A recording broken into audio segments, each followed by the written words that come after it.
Hi, Steve.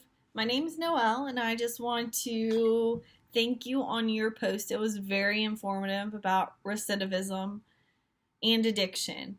Um, I currently work in an outpatient clinic, and one of the places that is referred into my clinic is our local jail.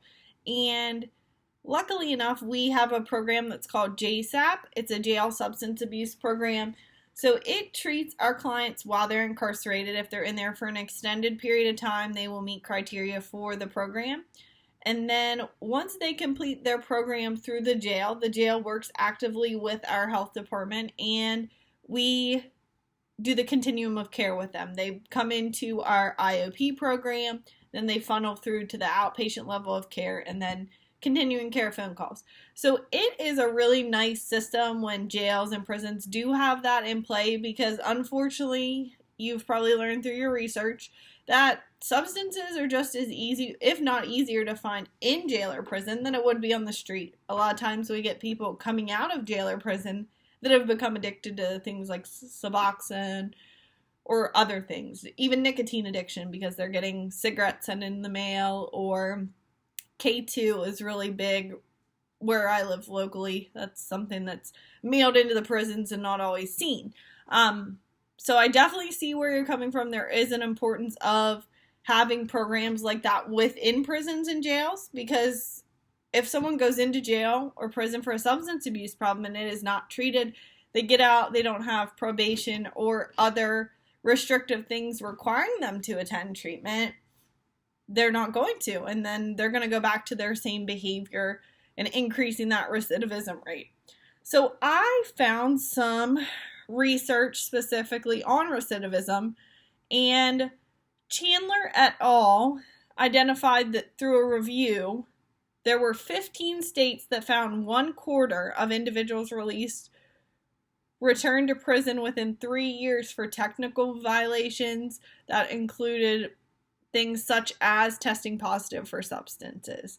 So that's a fairly good amount of people, and that's a quick turnaround time for recidivism.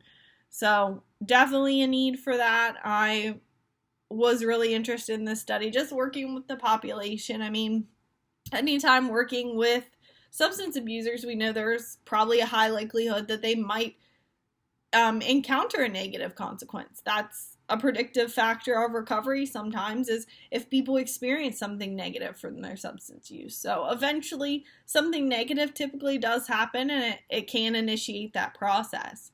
So when I was watching your presentation, a spiritual aspect that I thought of was Proverbs 28:5. And it states that evildoers do not understand what is right, but those who seek the Lord understand it fully.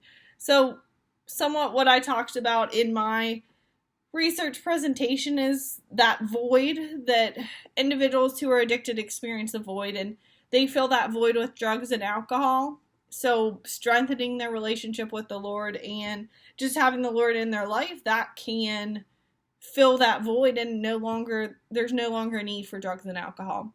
So when people are struggling with crime and addiction and other issues with the legal system, they don't necessarily know what's right. But when they become spiritual, they get engaged with a church, they might start to see things in God's word, and they might be able to come back from that and see what is right from wrong and learn values. So that's just something that really stuck out to me when I was listening to your proposal. Thanks. Bye.